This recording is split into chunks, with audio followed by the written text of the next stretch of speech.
it's time to digest. I hope that everyone enjoyed lunch.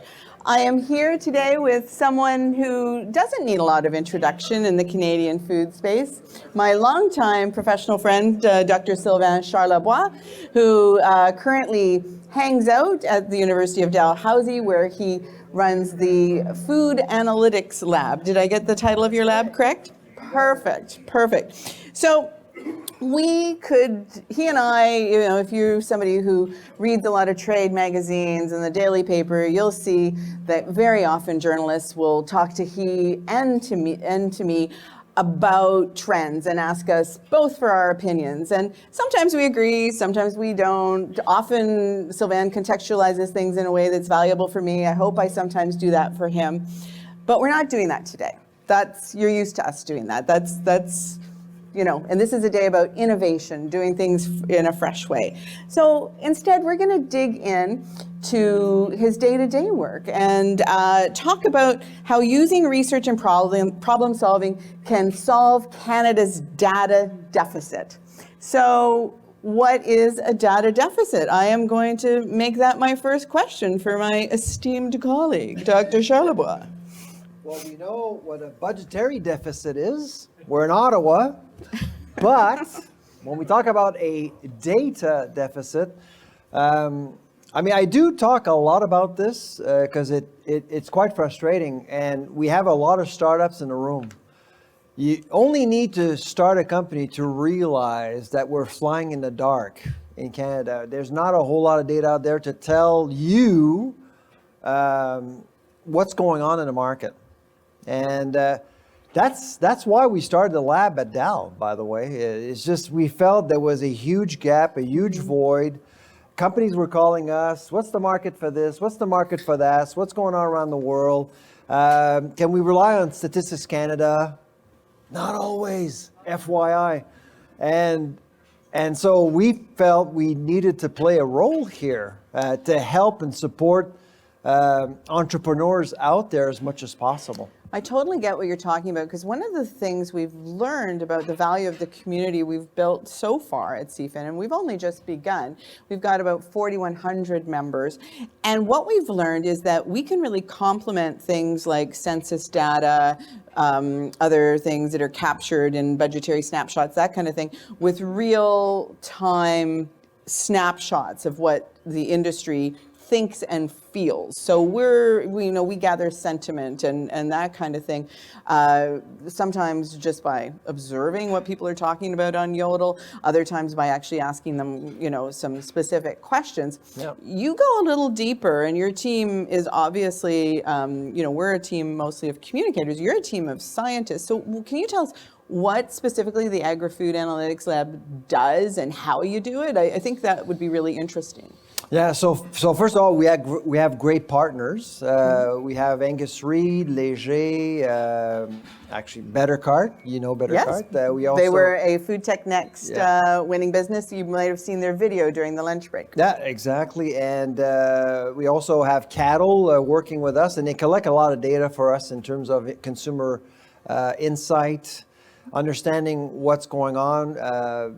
And we publish a lot of these results to, I'll be honest, influence policy and also to inform the public about some of the trends out there. Mm-hmm. One simple example, right now we all know that inflation is a big problem. I mean, food inflation is a big challenge for a lot of families and consumers. So we're out there informing the public or even the industry what consumers are looking for, what are they doing to save money at the grocery store. Mm-hmm. So we look at different issues. And of course, when it comes to tech, we look at food rescue apps in particular. And we've worked with a couple of companies looking at the future of food rescuing at retail. I mean, where are we going with this? So we look at the present. We also look at the future using machine learning and AI. So we've been using, as a researcher, I've been using AI for 15 years now. So everything that's going on with AI is not new to us because I've drank the Kool-Aid. I'm not a computer scientist, but I work with computer scientists. And when I was in Guelph, I just fell in love with the thing. I mean, I just loved it because it tells me, possibilities about the future. And that's exciting. I mean, it's very exciting. and yes. it gets, AI is exciting and also scary for a lot of people. And I see AI as a tool. I see AI as a conversation starter. So we have a group of scientists, and of course we work with Guelph, Saskatchewan, UBC. And when we run our models, we always use that data to get conversations going. It Right. doesn't... So it's like a compass? Does it direct Basically, you yeah. into an area of inquiry? Is that how you'd use it? Exact. So Canada's food price report is read by millions of people every year. So we publish Canada's food price report in December. It's our forecast for food prices for the next 12 months in Canada. And the numbers we publish in the report, they don't come from models. They come from us. But So explain, what do you mean from us? So like you look at your own, you're like, hey, let's look at our grocery bills from last month. And oh my God, the price of beef is expensive. wow, we buy a lot of cookies. No. Yeah, but so I'm PI. So what I do, I meet with my DAL team, my own team. So we run a model. Then we look at Guelph's. And the forecast is completely different. Well, I know that because back in the day when I was a food journalist and I was food editor for a number of national magazines, I would be assigning stories to writers from across the country, and we reimbursed them for the cost of testing their recipes. Yeah. And I knew back in the day that, wow, Cambridge has amazing prices. That's like the best place to grocery shop. And ooh, Vancouver, look at the cost of, it's a big country. There's a lot of micro economies. Yeah, but it's all, data is a big deal. That's why I talk about the data deficit, because data will fuel all of these models in many different ways. So sometimes we use the same data and sometimes we don't. But at the end of the day, I have meetings with the 4 campuses with 4 different predictions. Interesting. Okay, always. And then you go, okay, so who's right? So, of course, Guelph will say, well, we're right. Come on. And then Dal will say, well, our forecast is much more reliable. And so we got 30 scholars having discussions about forecasting, which is why every time I sit in the audience and I hear a company say, the market is going to be, in 10 years from now, is going to be, I'm going, sure. Yeah. Well, it's the Gretzky thing. You can have a sense of where the puck is going, but you still have to be really good on your skates because you might have to deke around something and go a little bit different place, right? Well, I have a lot of respect for Wayne Gretzky, but there was only one puck. Only one puck. One rink. Good point. In our world, the food world, there's lots of pucks. There's lots going on. Well, true story. And that's, when I hear you say you've been using AI for 15 years, I think that one could say, well, we've been driving cars for 100 years. The car has changed a lot in that time. How have the tools that you're using changed? Have they gotten better, more agile? Are there, things that in the last few years you think have made gathering data, sharing data, vastly different? Or are there still big gaps where you're like, oh, if only I had, whatever? Yeah. I'm going to tell you a little secret. Oh, me and all my 150 friends. Oh, I forgot about you guys. Sorry. But so Canada's food price report, okay, over 15 years, our methodology has evolved, largely because of the weakness of the data that we have, okay, in Canada. So most models, not all, most models we use to forecast, we use the St. Louis Federal Reserve. Interesting. So if you understand what I just said, we're using American data to predict Canadian prices. So that's the data unpack deficit I'm that talking for about. us. Well, it's basically Just so we just literally don't have that model. we have data, but it's not reliable. Okay, So every time Statistics Canada, anybody from Statistics Canada here in the room here? because before I go further, I mean, I have a lot of respect for Statistics Canada, but the problem is that, I mean, entrepreneurs want information like now. Yeah. So when you look at investors need information. Exactly. Now. So now we're developing. So if you look at, say, average prices for specific products, mango, celery, whatever, you have to wait 2 months to actually get what happened, 2 months ago. And now we're starting to build tools that will allow us to understand, if chocolate, it's St. Valentine's Day, sky high today. St. Valentine's Day, if you're not too late, buy chocolate. And chocolate prices aren't going up. You may hear in the news, oh my God, cocoa futures are going up. And so people ask us, cocoa futures are at a record high right now. So does it mean that chocolate would be more expensive on St. Valentine's or Easter? Well, we can now accurately predict what's going to happen to chocolate prices at retail, because we have more reliable, current data, which is not what we get in Canada. Mm-hmm. And you talk to any entrepreneurs out there, they're going to go through that process of incredible frustration because they can't get, their bankers are going to say, could you tell us more about the market you're aiming for, like in 2, 3, 4, 5 years from now? And if you can't get a clear picture of what's going on now, it's going to get worse in a year. And anybody in forecasting in a room will know that forecasting is not easy. It's just not easy. No, not at all. And there are people in the room who deal with forecasting and all of that kind of thing. So you've talked quite a bit about your signature report. But you do many reports, many studies over the course of the year. How many of those are a result of industry questions? How many come from you and your team reading the newspaper, the tea leaves, just having conversations? Like where do you get the impetus for the work that you do out of that lab? Actually, the inspiration largely comes from events like this. Oh, wow. Because you arrive, you talk to people who are actually making a difference in the world, running the economy. And you get the ideas. Ideas won't be like clear during conversation, but it will get you to think about, okay, this is what people need to know. This is what people need to know. So I go back to my office, meet with the team, and sometimes we have what we need to answer those questions, and sometimes we don't. And if we don't, then we partner with different groups like Allergy Canada, for example, or we partner with another university. Like right now, we're working with Guelph on tipping. So tipping fatigue. Gratuities are really, the whole concept of a gratuity has evolved since the pandemic. Like it used to be a discretionary, I like you, and now it's you have to tip your teacher now.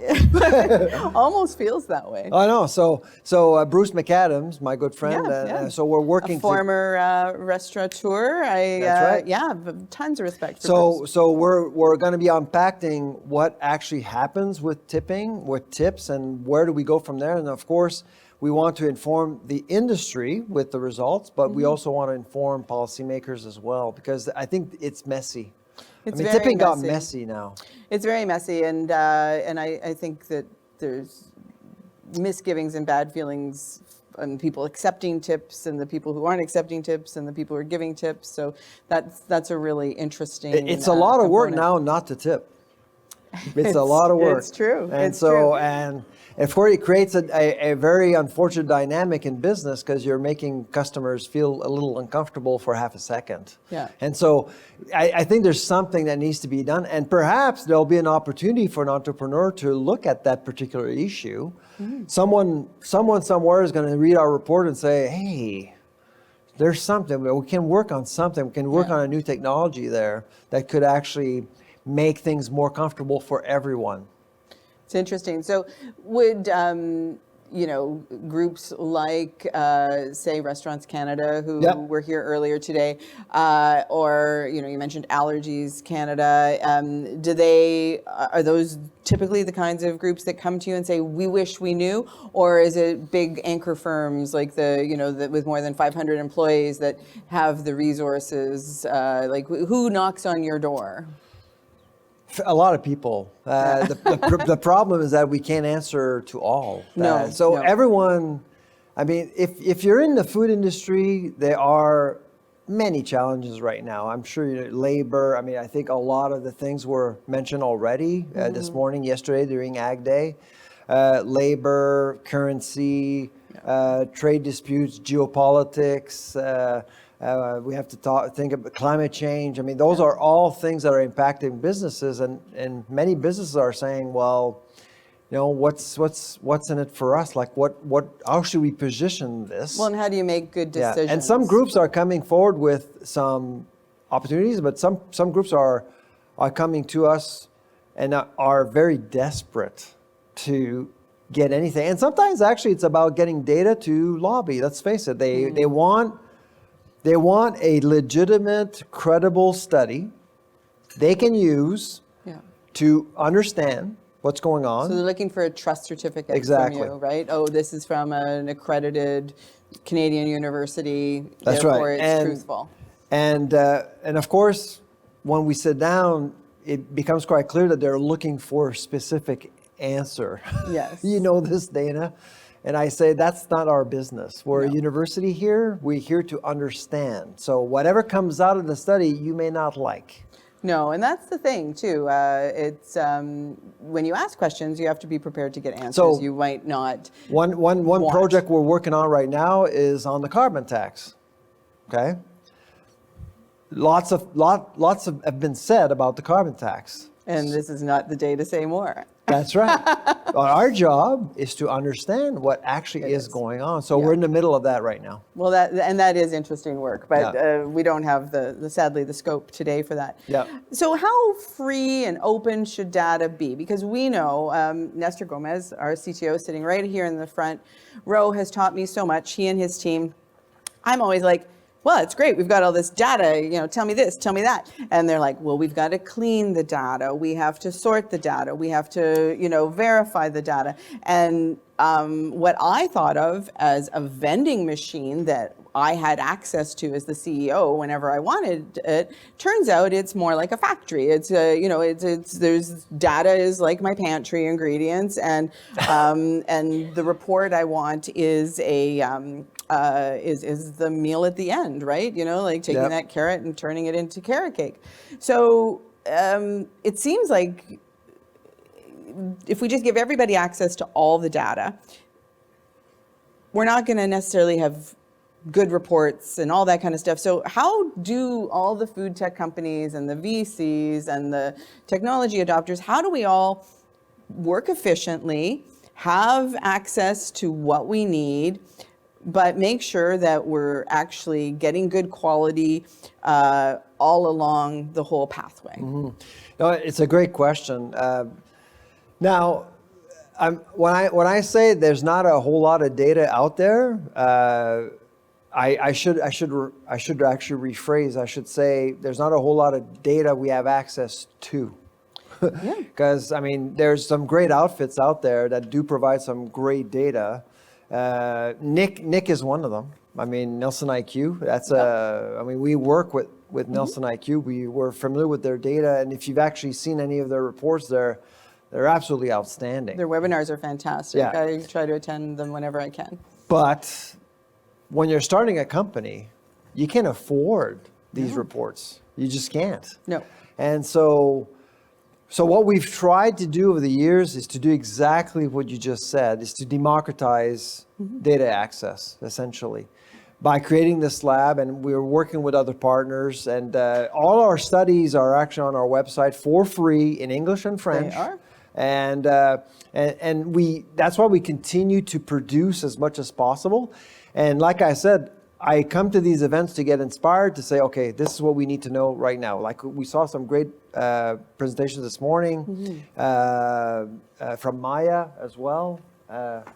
great, Gavin. Great job this morning. Very good I used to work with Maya, and but I mean, all of these companies need more support, and they need more because the market is evolving. CFIN supports disruptors, and when you disrupt it, yeah. when you support disruptors, the market makes no sense today for tomorrow. I mean, it doesn't work that way. Well, there's no patterns. There's no way to benchmark. That's right. Yeah, most of the companies we're working with are in that blue ocean space, right? And even CFIN itself, our Yodel platform, it's not a social media platform. It's not a networking platform. It's not a news site, and it's not Google. It's all of those things, and so even we struggle with that because we're trying to disrupt. So you're right. No, absolutely. And when you support disruptors, it's always hard to really provide them with the right tools to understand the future, or to at least reassure them. And so I mentor companies. You do as well. A lot of people do that in the room. And the last thing you want to do is to skill the entrepreneurial spirit of someone. I mean, you want them to push. The spirit is so great, and I was just so inspired by all the presentations this morning. Well, that's great news. Yeah. And so you want to continue to give them hope, because it's starting a company is hard. It's very hard, especially right now. We know what's going on with the financial market. You got to work hard. Your cash flow has to be solid. Your runway has to be really clear. So, I mean, it's hard. So it's hard enough for entrepreneurs not to deal with not knowing where your compass is. It is. It's very difficult. I know actually you weren't here right at the beginning of the morning, but I also know you're a twin, and I told this this story about How did you know twins. that? From your Instagram. Oh, you're right. Yeah. Yes. Yeah, I've seen you and your brother on Instagram. How do you know I'm me today? I don't. But anyways, the analogy I made was that, twins are brought up generally in the same household, have all the same advantages, et cetera, but that, one twin can be successful and blame it on his environment. The other can be unsuccessful and blame it on his environment. And entrepreneurs and the people in this room are, just people who find solutions and find opportunity everywhere. So something we're really thinking a lot about for the future as CFIN matures is how we're going to take all these amazing ultimate recipients that we've funded and create success maps. What did those startups do? What were the commonalities? What were the ingredients of their founders' teams? All that kind of stuff.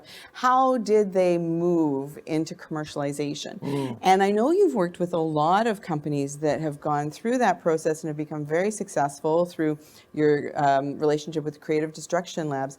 And I'm wondering if there are any characteristics or any just sort of like key little things that you've seen consistently turn up in the ones who've had the most commercialization success, either the most quickly or the most easily. And that's a difficult question, but are there some key words that pop to your mind when I paint a scenario like that for you? I must say, I mean, the key word for me is coachable. Yeah. Because it starts with the people. You can have the best technology in the world, but if you're not coachable, it's tough. I mean, and I'm not going to name... You've got to be open to having the answer to the question not be the answer you wanted, and then working around it. Is that what you mean by coachable? Exactly. Because that's what I mean when I would say hear that CFIN right now is involved with some companies that wouldn't be around today if they weren't coachable. Oh, for sure. Because they've pivoted. They were told, you may want to consider something different. Well, proof of that is how many of our currently funded ultimate recipients have applied more than once. And, our process isn't that we just say, sorry, Alex Barlow and her team meet and explain, what about the application could have been better. Our regional innovation directors, send that information. And there's one company, I won't disclose their name because they're not, I don't have their permission, I haven't asked them, but on their third time applying to CFIN, they got our Food Innovation Challenge, and it was 100% that. It's because they kept listening to us and others. We were not their only advisors, and they kept refining that value proposition, articulating it better. So I don't know about you, but I would say you've got to be coachable, but then you also have to be able to communicate.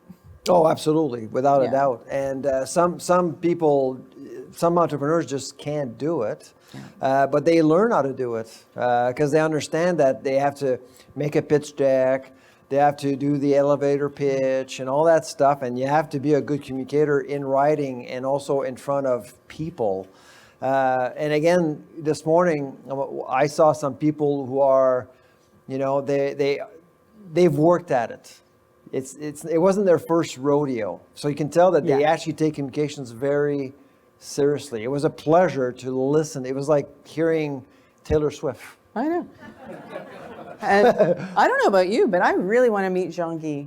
I think Jean-Guy and I could have lunch together and just be such He's good right friends. But the Jean-Guy. But yes, you're right. These stories and the bringing people to life, the real users, that creating that empathy is so amazing. Yeah. The other one that I'm curious if you would agree with me is that ability to calibrate. Like I see these folks, they can talk science with the science heads, they can talk business with the VCs, they can talk, like consumers with the retailers. Like the ability to just like change their message and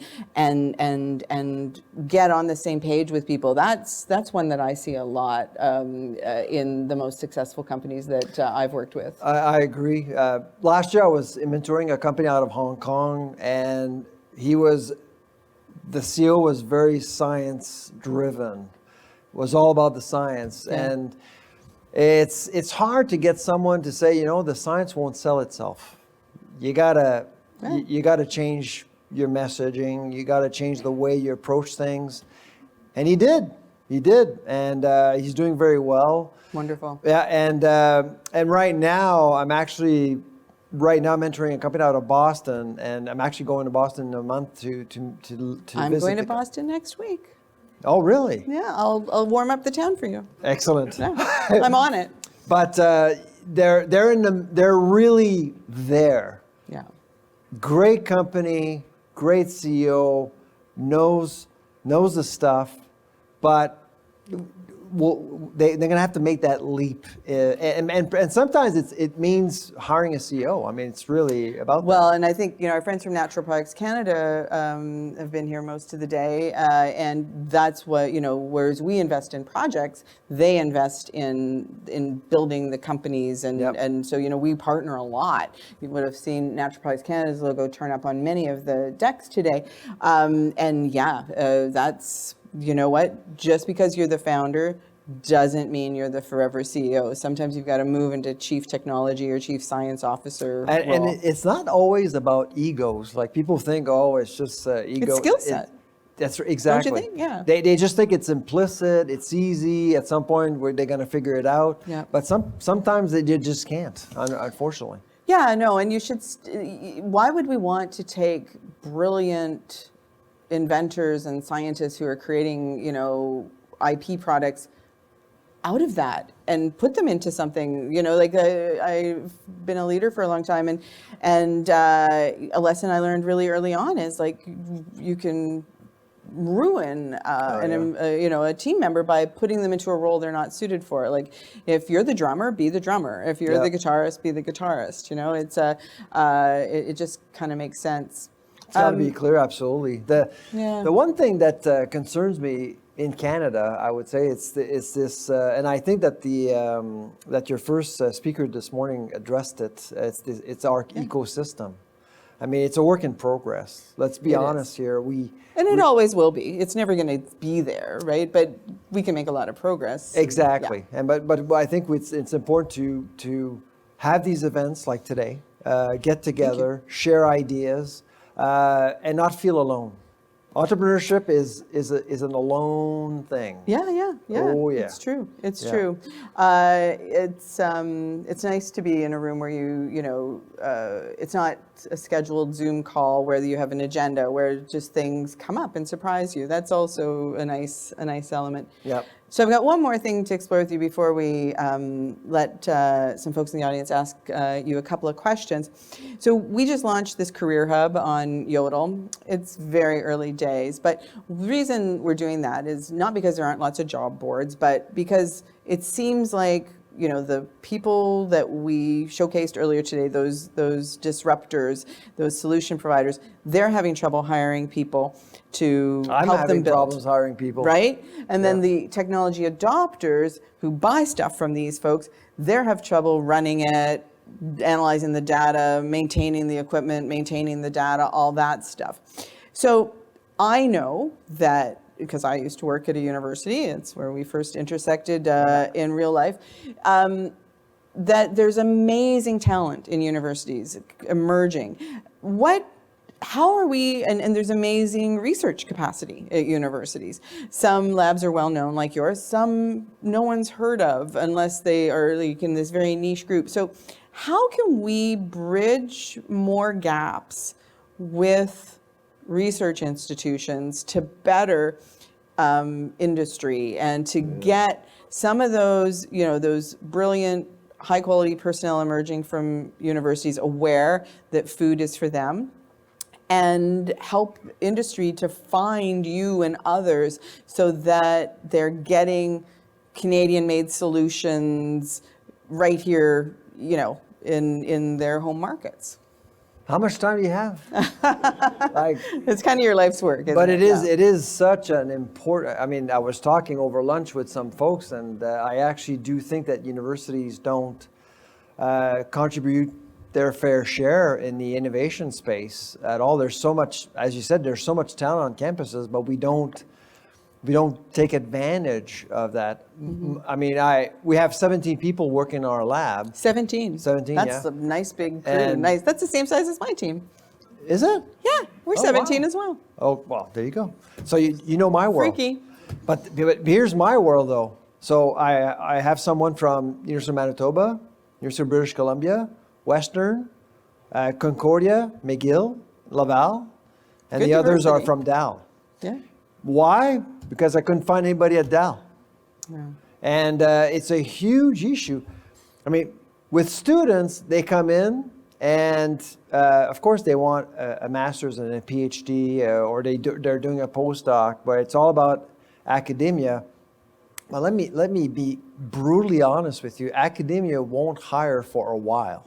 I mean, a lot of universities won't be hiring for a while, but the economy needs talent. So we kind of have to be, we need to do a better job converting all these aspirations and to allow them to support the industry instead of just focusing on an academic career, because it's not going to be there. I have a student, she's on to her second postdoc. Which is so disappointing. For those of you who don't know how it works, you get a PhD after years of sacrifice, and then you get a postdoc job, which generally pays kind of like the same amount it's cheap labor and research. It's disappointing. Yeah, it must be very demoralizing for her to be on her second postdoc. It is, and because I can't get her a position anywhere, but it's tough. So we got. Well, I think I could get her a job in about 5 minutes. Exactly, and so the other issue is faculty. Lots of ideas, lots of research, lots of widgets being built, and the incentives aren't there to give all of that IP a life. Yeah. And so we don't have. We got to take that chocolate and this peanut butter, and we got to find ways to bring them together. So it was heartening yesterday to see at the Future Food Summit that FCC had that they had a large student contingent there. Now, from McGill, right? I think quite a few different schools. Okay. They were very Aggie focused, but that was a nice step in the right direction. That's great. So maybe we'll try to do something. But more needs to be done for sure on campuses. So you don't have the answer, but you agree there's a problem. Oh yeah. Okay. Absolutely. Would anyone like to ask Sylvain any questions? And I'm sorry for those of you who have you get to just see the back of my head. I didn't actually take much time with blow drying back there, so I hope it's attractive. But yeah. Anybody? We've worn you out. Lunch is working. A little? Lunch is Yeah. working. Oh, yes, thank you. Very specific question. You mentioned you rely on St. Louis, was it? The St. Lawrence Federal Reserve, yeah. I'm just curious, what is it about the difference in the data set? My wake up, about 10 years ago, I did a sabbatical in the United States. And as a researcher, that was my aha moment. Because it was so easy to get data. Like in the US, they have lots of good data. The USDA produces a couple of studies a day. Like A day? A day. Wow. Ag Canada will produce, I don't know, one a month, maybe. So you can tell that there's no culture in Canada around informing the public about certain issues very quickly, periodically. In the US, it was quite easy to understand what was going on with labor, what was going on with prices in Nebraska versus Illinois, and the approach was much more granular than here. Like, for example, they're going through a merger right now between Kroger and Albertsons. They actually can look at how a merger between number 2 and number 4 in the country can actually impact food prices in New Haven, Connecticut. Wow. Like, imagine doing that here for just Ottawa or Quebec City or Halifax. It's just, we don't have the data. It's just not rich enough. And so that was my aha moment. And when I went back to 2 years ago, I was in Florida for a stint at the University of South Florida. Same thing. It was so easy for me to know anything. And there were some issues with avocados, the avocado market. And so we did a study on the avocado market, which was so rich with data. It was so easy and not costly at all. In Canada, you have to spend a lot of money to understand what's going on. And that's a problem for entrepreneurs. There's a gentleman here who has a question. Hi. Would you think the challenge in getting data is a lot to do with the population being spread out over such a large physical geography versus the U.S., which has multiples more population? That's what I'm wondering too. My mind is, I don't think that the country would want to hire more bureaucrats to churn out more data. Oh, no, that's not what I'm saying. Oh, my God, no. You mentioned USDA, and I'm like, I'm a regulatory lawyer, and I'm like, wait a minute here. Listen, give me $80,000 and I'll give you an app that is actually going to work. Not 60 million. But I would say, listen, no, you don't need to create a lot of infrastructure. It's about, I'm talking about a culture around data. That's really what I'm talking about here.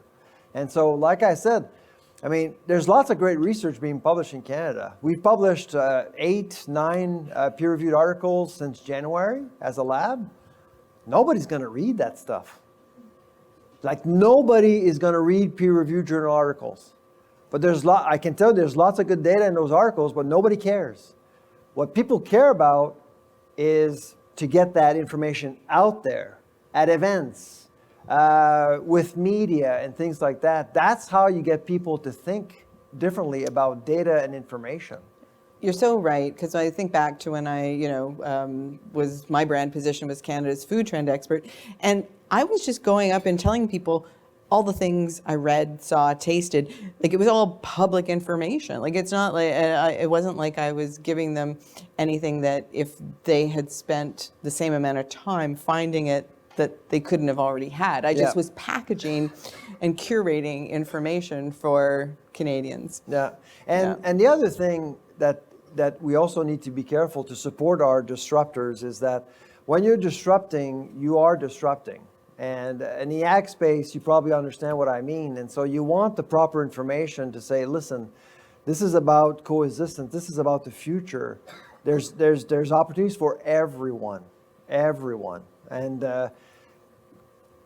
when it comes to innovation, food is a funny thing because it's charged, the concept of food is charged with things like traditions, culture, and we need to be respectful of that. There's lots of great things that we've been doing in Canada for a long time, and we need to preserve that. But at the same time, we're evolving, and we have some challenges around climate change. We have a different populace as well. So we have to also adapt as well as we foster and celebrate our culture and traditions in Canada. So innovation is always I think a pursuit for that equilibrium between tradition and newness. Sharif's got a question. I think pretty much scientists have on here. So I think we know that there's a problem with the Canadian and loading dock approach to public-facing science communication. I think we know that. So if looking at us, we're going to be producing a playbook to report. What would you recommend are some best practices or things to start with creating engaging public-facing science for them? Maybe repeat. Well, did you get all of that? Yeah, no, I you hear did. Sharif okay? So how do you become a better science communicator? Is that a fair statement? The reports, the playbooks, and all these, like we see this plastic documentation coming from the government, coming from academia. We're doing the same thing. Yeah. But these activities aren't working. So Yep. what are some of the leading case studies that you've maybe seen that, wow, this would be an amazing job of this I'd say, I've been at this for 25 years. Before I became a tenured professor, I just had to publish. That was the thing. But once you become tenured, once you get tenure and you become full professor, I think your duty is to inform the public and mentor junior academics to become better communicators. What I do is I'm out there, I write op-eds, I provide an opinion, and you have to have an opinion. It's a double-edged sword, though, isn't it? Having an opinion. Absolutely. Some people will is. love you, some people won't. And you have to live with that as scientists. So science campuses are a friendly place for like-minded people. Okay? It's true. On campuses, we celebrate diversity and we want to make our environment diverse, which is a great thing. Diversity of thought, not so much. So if you're out there and you communicate, to Dana's point, some people will not like what you're saying. So follow-up question, have you written any op-eds on food delivery? Oh, food delivery? No. But, it's an interesting concept, absolutely. Yeah. Is that the space you're looking at right now? Yeah. Did you see the Bubs, the food delivery robot? Oh, is that here? them? That's Sharif. Oh, okay. Yeah. No, let's play with your toy after. Absolutely. I ate a burger out of it. The only thing that I would say that I didn't get out of that experience was a napkin. But otherwise, it was fantastic. But absolutely, it gets. People want to get excited with the food innovation. People want to get excited. The plant-based movement a couple years ago was fun. It is fun. You know why? Because we had the meat trifecta: pork, chicken, beef. A lot of people love it. But it's always great to bring more new things, and that's what got people excited about proteins. We've been talking about proteins way more now than ever before. So people are more protein literate. Like a company like Maya is a good example of a company that is able to convey to the public what it's actually doing, because people are talking more about proteins. 10 years ago, where's my steak? Where's my chicken? That's it. Now, today, people are, okay, well, how is your chicken made? And where's it from? And what else is out there? So it opens up options and it allows companies to seek for opportunities. I don't know if there's a last question. We've got just a minute or two left, but if there is, and I can't see you, just stand up and holler. No? All right. Well, Sylvain, I always enjoy talking to you. As you know, I enjoy talking to you. We geek out on common interests so often. I'm just so grateful that you could be here. I think it adds a really interesting, set of things for us all to maybe take forward and think about. We've met a lot of cool companies today. We've met a lot of cool new partners. And I just hope that these conversations will continue. So thank you very much to you. And thank you to all of you. We are going to hang out in this room for a while. The CFIN team, we haven't seen each other in a while, so there's no rush to leave. If you're still enjoying conversations, please, stick around. But this is the end of the formal program, if you can call anything I do formal. And it's been, today has surpassed my expectations in so many ways. And I'm really grateful to all of you who are here today to make this a day that I'm going to remember for a long time and feel really proud of. So thank you very much. Thank you, my friend. Thank you, Dana. That was awesome.